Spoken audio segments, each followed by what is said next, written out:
as a criminal concern. That's why you take, frankly, if you don't have a criminal concern and you take the fifth, then you're obstructing an investigation by Congress. So it has to be one or the other. I think it's probably the former, as John Ratcliffe said just a couple days ago. Yeah, this is one of the integral figures in all of this, as you know better than almost anyone. Sure is. Glenn Simpson, Jim Baker, all of these characters, Bruce Orr, as the list expands across, and you were amongst the very first to say the top 7 officials at the FBI have been demoted, fired, reassigned, whatever. You've never seen that happen in a federal agency. And now we also understand that that is only the beginning of what has to be a cleaning of that once storied agency's leadership. Yeah, no kidding. And what you also don't see is you don't see all these people leaking information to the press. I mean, that's really what Glenn Simpson was doing. He was farming this fake news dossier out to as many press outlets as he could, and then recycling it back to the Justice Department people, running it then to the FBI to give it added weight and added credibility. And the whole idea was, the more people you got talking about a document that is not true, the more likely people are to believe an untrue document. And that's exactly what happened. And the FBI used it as the basis to launch the campaign and to launch the investigation into the Trump campaign. And you're exactly right. Comey fired, Deputy Director McCabe fired, Chief Counsel Baker was demoted, then left. FBI Counsel Lisa Page demoted, then left. And of course, Peter Strzok, the guy who ran the Clinton investigation, launched and ran the Russian investigation, Deputy Head of Counterintelligence, first demoted, then fired. That has never happened at any other federal agency. And now we have the central figure in this, the guy at Fusion, Glenn Simpson, taking the fifth, and the guy in charge of it all now, Rod Rosenstein, was a no-show last week when we asked him to come in and give us some answers as well. Under subpoena, what are we going to see Congress do about Rod Rosenstein? I certainly hope so. I mean, I hope that subpoena goes as soon as possible because he needs to come. He also has a duty.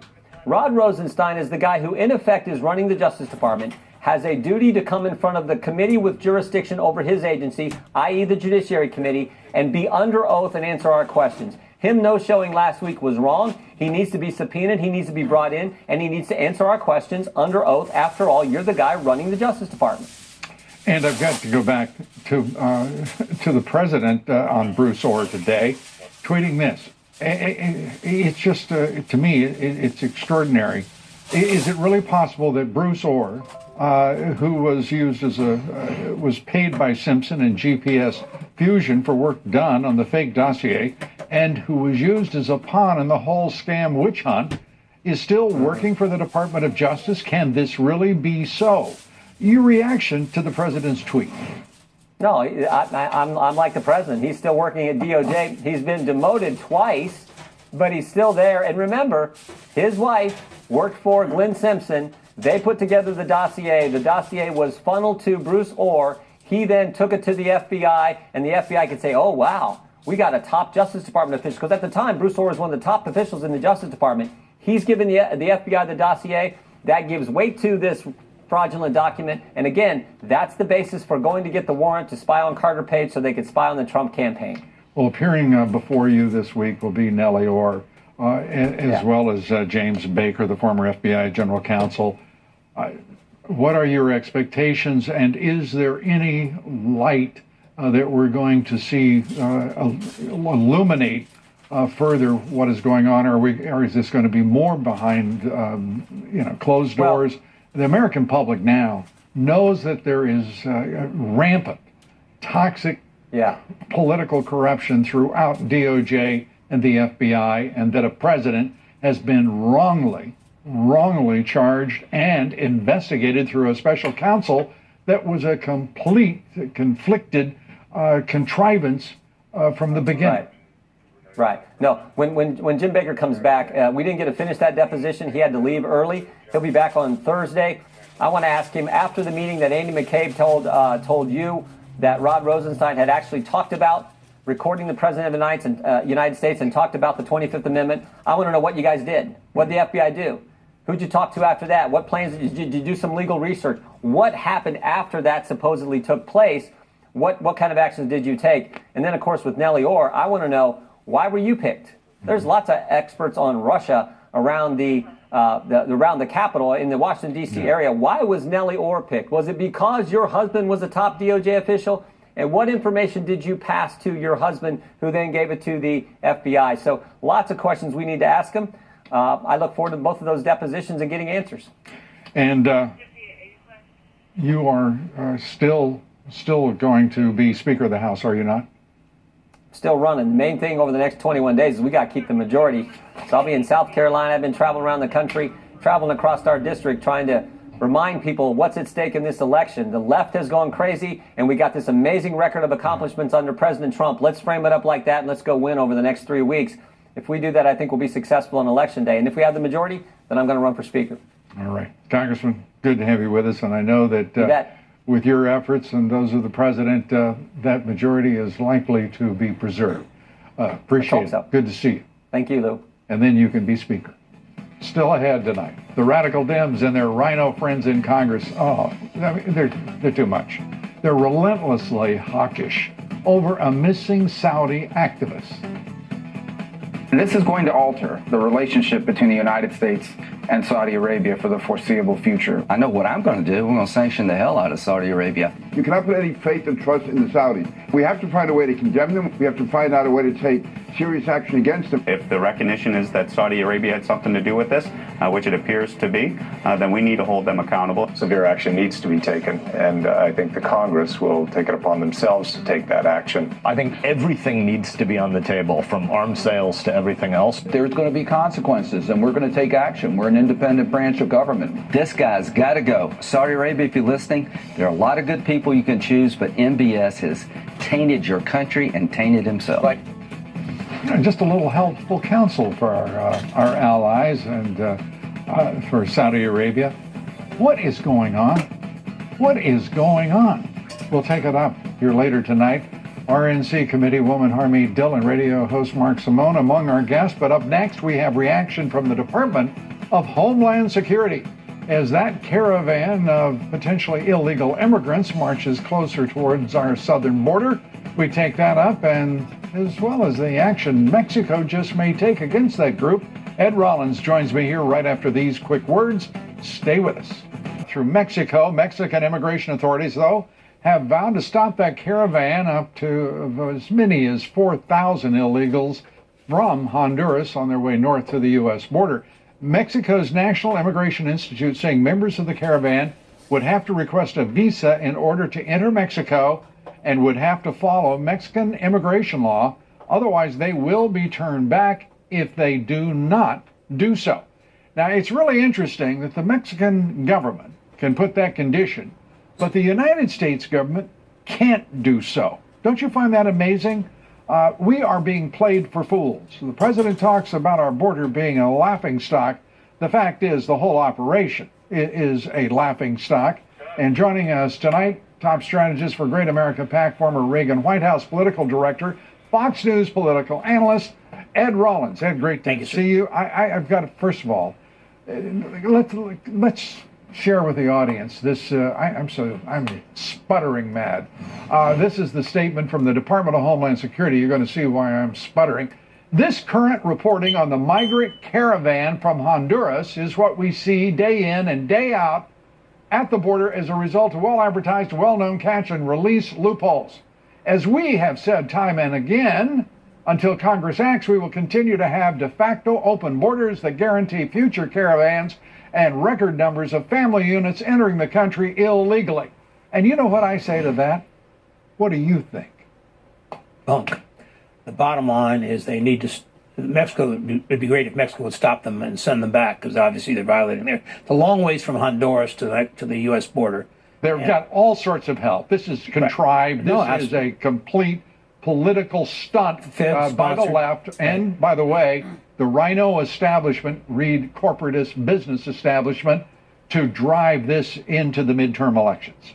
There's no question. We were talking about building a wall 2 weeks ago, and now we're talking about letting them in and putting them in. But what do you think of the statement from DHS, Ed? It's terrible. I mean, it's terrible. They're saying basically they can't enforce the border, and that is pure bunk.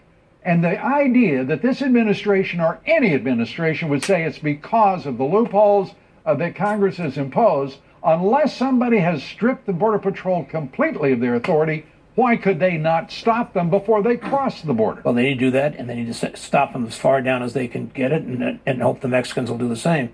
At the end of the day here, you can't... How about the idea there be no trade agreement with Mexico if you don't shut down this nonsense? It would happen in a heartbeat. They would basically do anything to have this trade agreement. So what are we doing? And we should be doing that.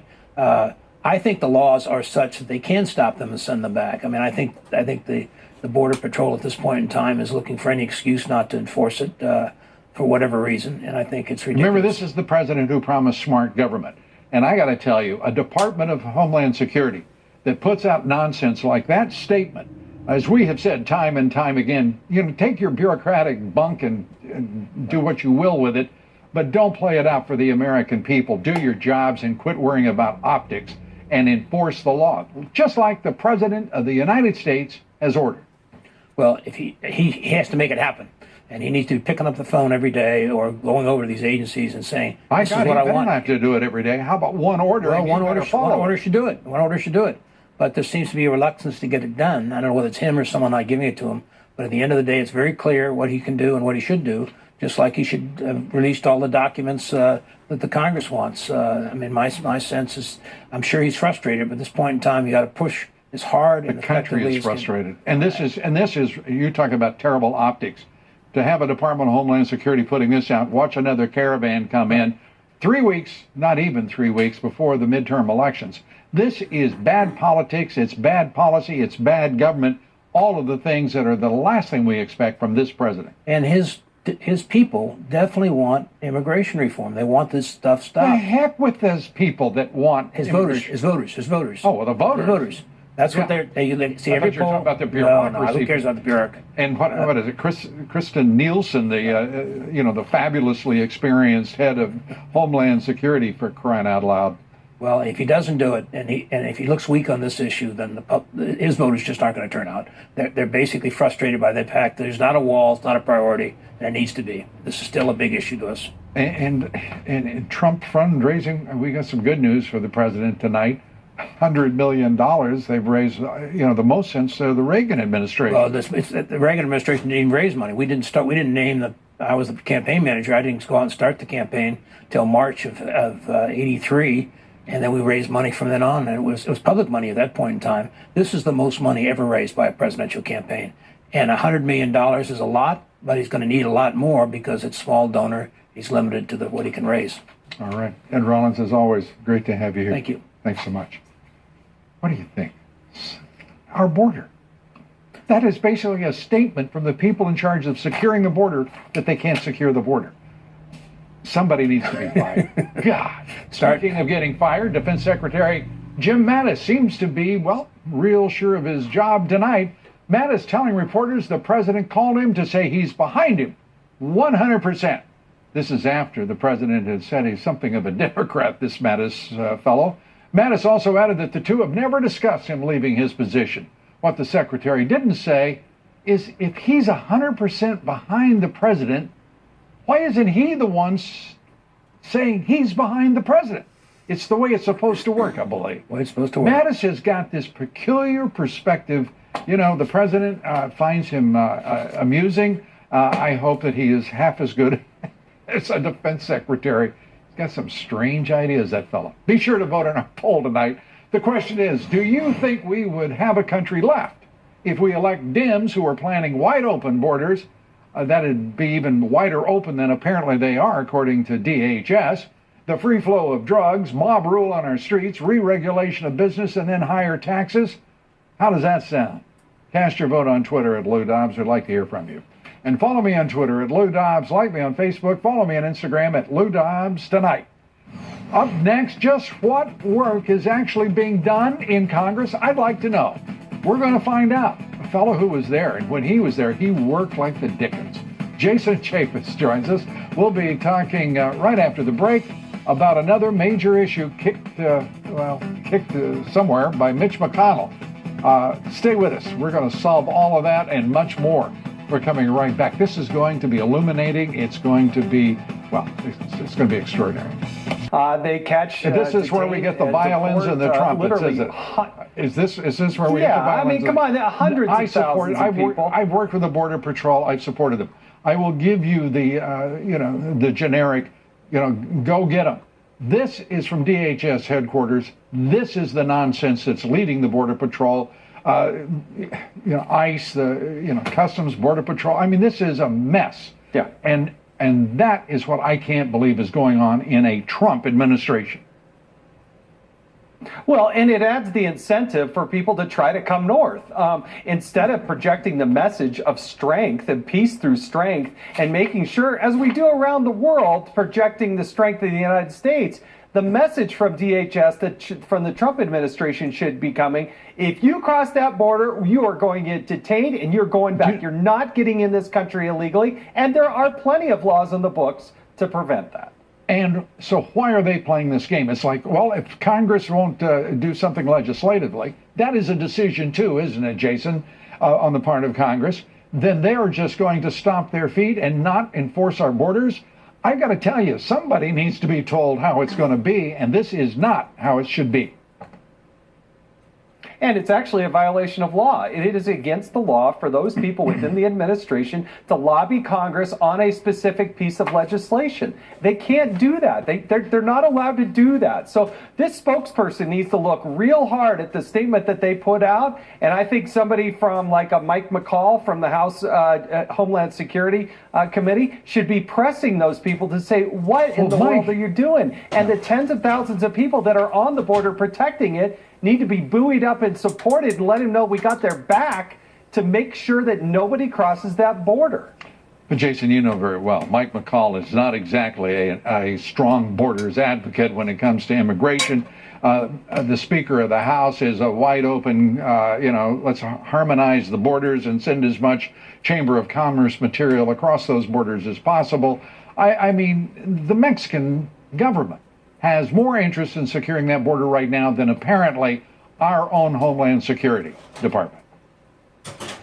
I mean, the statement they put out, they really need to. This caravan that's coming north, they got television cameras on them and whatnot. They got to make sure that they don't cross into Mexico, let alone be able to traverse the entire way north all the way to the United States border. Mexico has got to step up and do that. But they would do it if the United States would pressure them and say, all those millions of dollars in aid, you're not getting that if these people come north. I think you're exactly right. I do not know what is going on with this administration right now when it comes to that border. Paul Ryan told the president to go to hell on funding his border wall, and all of a sudden Kevin McCarthy, who wants to be speaker, is talking about the border wall and funding it, but not until later after the election. I'm telling you, this is more. I've never seen anybody push the president like this ever before. What do you think he should do?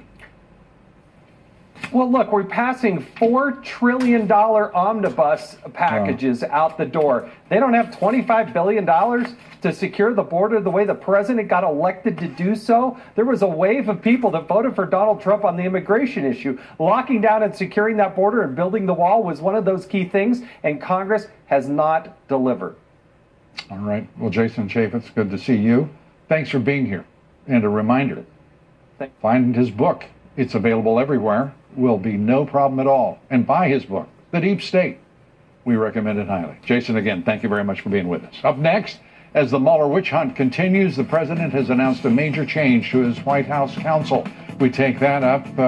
We take up the new top lawyer in the West Wing and more right after the break. Judicial Watch's Tom Fenton joins me here next. Stay with us. Defending Google's policy of communist collaboration and reporting that tests of the censored Chinese version of Google went very, very well.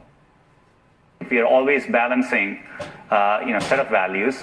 We are, providing users access to information, freedom of expression, user privacy, but we also follow the rule of law in every country we do. It turns out we'll be able to serve well over 99% of the queries, and there are many, many areas where we would provide information better than what's available.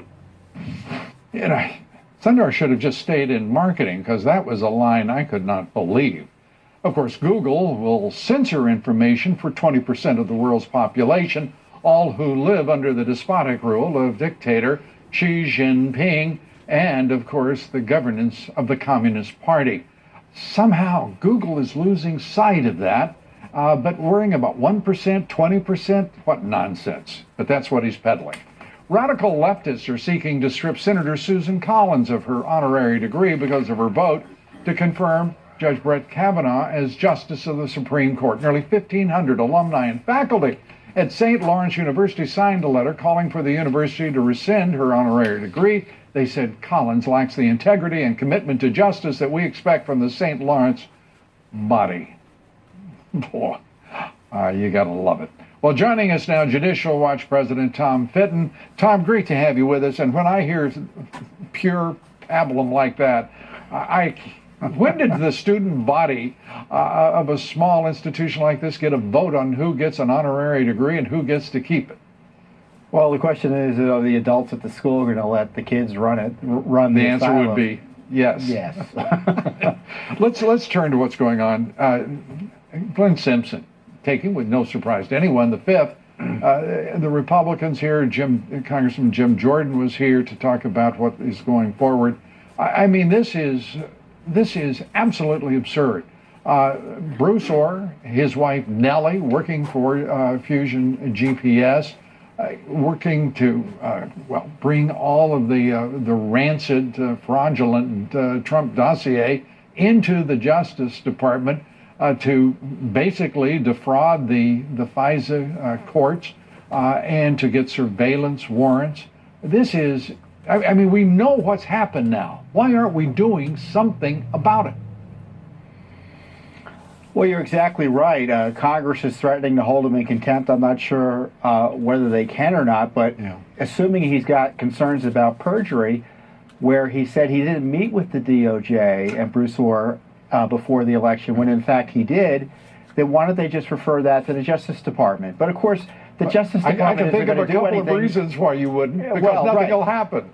Because this is the dirty little secret here. Congress is talking around Mueller in all of these discussions. Right. We hear Glenn Simpson, we hear Fusion GPS and Bruce Orr and Nellie Orr. These are all Mueller's witnesses. Fusion GPS, Glenn Simpson. Without that, there'd be no dossier. There'd be no FISA warrants. There'd be no Mueller special counsel that was pursuing key elements of the dossier. Without Andrew McCabe, there is no special counsel. And without Ron Rosenstein, there would have been no Bob Mueller. So, I mean, you've got so many conflicted interests and personnel here that this is wide, rampant, rancid political corruption at DOJ and the FBI. And there has to be a device by which the American people can be assured that there has been a housekeeping of the highest magnitude throughout those two institutions. Is there such a device available under law? Well, the president can take action, either executive action or legal action, to hold the Justice Department to account and to control Mueller. Let's hope this new special counsel or this new White House counsel takes a more aggressive tack, because Don McGahn, the retiring special White House counsel, was under the thumb of Mueller. He testified for 30 hours before the special counsel.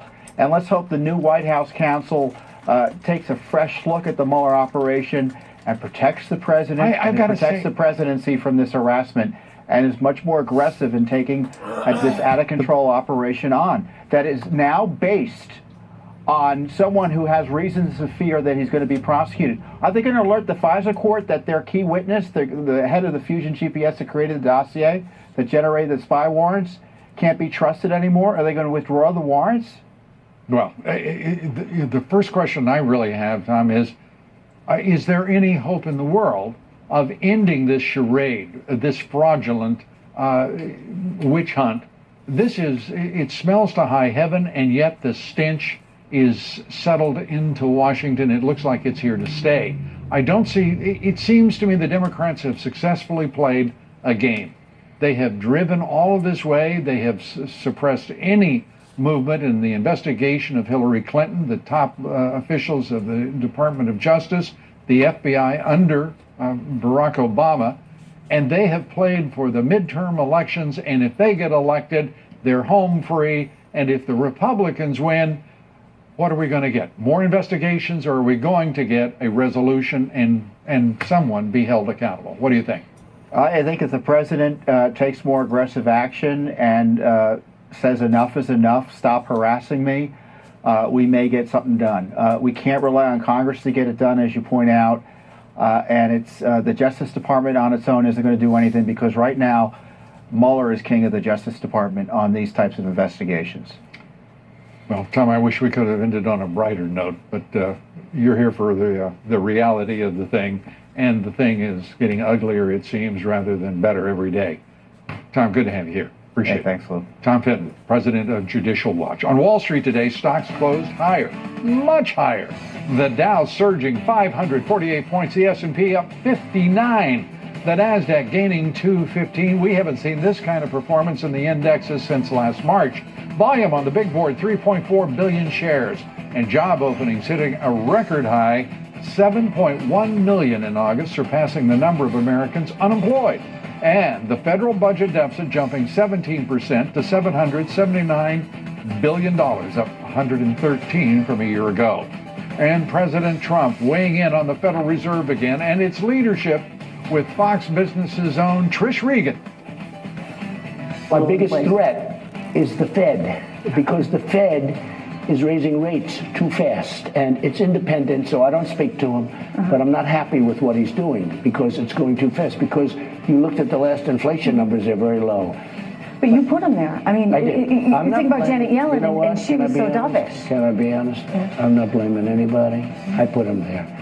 And maybe it's right, maybe it's wrong, but What I if put he him gets it there. wrong? I put a couple of other people there that I'm not so happy with too. But If he for the gets most it part, wrong. I'm very happy with people. The president. You can catch the rest of Trish's exclusive interview with the president tonight, 8 p.m., right here on the Fox Business Network, right after the disappearance of the Saudi activist and sometime journalist for the Washington Post, Jamal Khashoggi. President Trump telling the Associated Press in an interview this, quote, "Here we go again with, you're guilty until proven innocent. I don't like that." The president's comments come after Secretary of State Pompeo's trip to Riyadh to talk about Khashoggi's whereabouts with Saudi King Crown Prince Mohammed bin Salman. He will travel to Turkey tomorrow for meetings with officials there. Meanwhile, growing calls from rhinos and the radical Dems on the Senate Foreign Relations Committee to take action, by golly, against the Saudis. If you thought the Judiciary Committee was scary, just take a look at the Republicans on foreign relations. I mean, look at that. If that doesn't instill trust in foreign policy in the Senate, what would it take? Joining us now, attorney, RNC committee woman for California, Harmeet Dillon, and WR radio talk show host, Mark Simone, and great personality, I must say. Good to have you both here. Harmeet, let's start with you. The president weighing in on Saudi Arabia. There is a list of Republicans talking about all sorts of things, sanctions, telling them people who to make king of Saudi Arabia. I've never seen the likes of it, and we're getting nearly all of our information from Turkey, for crying out loud. Talk about a rush to judgment. What do you think? Well, I think it's true that both of these countries have very dubious human rights records, and certainly Saudi Arabia is known for funding terrorism, including 9/11. That said, I think you're correct that the source is somewhat dubious as well, and so I think it would be best for all Americans to kind of wait and see what the evidence is before we start talking about regime change. I think that's always a good regime change. Exactly. Yeah. This is, by the way, a president who said no regime change in his foreign policy, and I believe him. The idea that this Saudi thing has blown up like it has, Mark. I mean, it doesn't make sense. No, it's a horrible incident, and that's the key. It doesn't make sense. We don't know what happened. You can't trust the Turkish government to tell us what happened. You don't know if there's some conspiracy. But U.S. senators all over the place. Have we got that sound of those senators? I'd like to. We don't have the sound. Okay, great. Well, you can't just cancel a $100 billion order for our American companies. First of all, we want them using our planes. That way they're dependent on us for parts and training in the years to come. It goes beyond that. I mean, this This is just about simple, a modest foreign policy. I mean, the idea suddenly the United States is going to be the judge, jury, and decide the fate of a country just because they happen to be smaller than us and not have the world's most advanced superpower military. You know, whenever there's an international crisis like this, foreign policy, you know, it's the one people you never hear from. The one person that's never there is the UN. They're never. This is what they're there for. Why don't they do something here? You got to be kidding. You got to be kidding. Mark Simone's trying to bring in the United Nations. I mean, how great an idea do you think that is? That's the that's the last thing we need. Talk about 100 countries that we can't trust, 170 maybe. So I don't think that's a great idea. But look, we shouldn't underplay the seriousness of this in the sense that Saudi Arabia really is, I think, a dubious regime with a lot of bloodthirsty people in their leadership, and the fact that they're in a leadership change there in that country does make it a dangerous time there in the Middle East. That said, I do think we are entitled to the facts before we start calling for heads to roll. Well, I think, frankly, that this nonsense, let's play some of the nonsense that we've been listening to here now. We've got that video. This is going to alter the relationship between the United States and Saudi Arabia for the foreseeable future. I know what I'm going to do. We're going to sanction the hell out of Saudi Arabia. You cannot put any faith and trust in the Saudis. We have to find a way to condemn them. We have to find out a way to take serious action against them. If the recognition is that Saudi Arabia had something to do with this, which it appears to be, then we need to hold them accountable. Severe action needs to be taken, and I think the Congress will take it upon themselves to take that action. I think everything needs to be on the table, from arms sales to everything else. There's going to be consequences, and we're going to take action. We're an independent branch of government. This guy's got to go. Saudi Arabia, if you're listening, there are a lot of good people you can choose, but MBS has tainted your country and tainted himself. MBS, by the way, is the annoying initials of Mohammed bin Salman, the Crown Prince. But you got to give these guys credit, though, for just rushing into action. How can I get on TV? How can I exploit this? What can I do to help myself in this situation?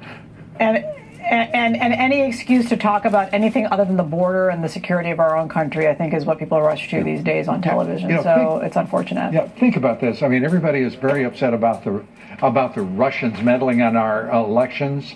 By the way, they didn't change a vote, according to all of our intelligence agency.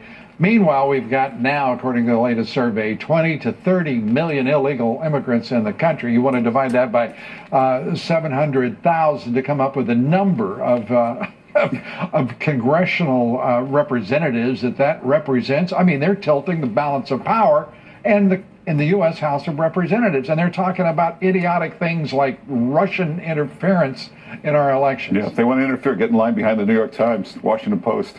Yeah, well, yeah. Harmeet, great to see you. Harmeet Dillon, Mark Simone, thank you both. Thank you. Appreciate it. Up next, top FBI lawyer James Baker. He goes back to Capitol Hill. This is going to be exciting, isn't it? After his explosive deposition last week was cut short. He needed a little more time. We take that up and what we can expect throughout the week when we continue. And tomorrow, Fusion GPS co-founder Glenn Simpson today pleaded the Fifth Amendment following a House GOP subpoena. Congressman Jim Jordan on why. You don't take the Fifth unless you have a reasonable belief that you have some criminal liability. Glenn Simpson obviously believes he has criminal liability. He wouldn't exercise his Fifth Amendment right. Second, when he talks about McCarthyism, are you kidding me? Remember what happened. The Clinton campaign paid the Perkins Coie law firm who hired Glenn Simpson. Glenn Simpson taking the Fifth and talking about McCarthyism. A key witness tomorrow, former FBI General Counsel James Baker. He's set to testify before the House Oversight and Judiciary Committees this Thursday. And a reminder, neither of those committees have accomplished a darn thing. And as a caravan of thousands of illegal immigrants approach the Mexico and the U.S. border, the Department of Homeland Security telling us tonight, quote, our borders are open and there's nothing effectively they can do. De facto open borders was the expression. That's reassuring, isn't it? That's it for us tonight. Thank you so much. General Jack Keane and Chris Farrell among our guests. Good night. Breaking right now, President Trump vowing to get to the bottom of the missing Washington Post columnist.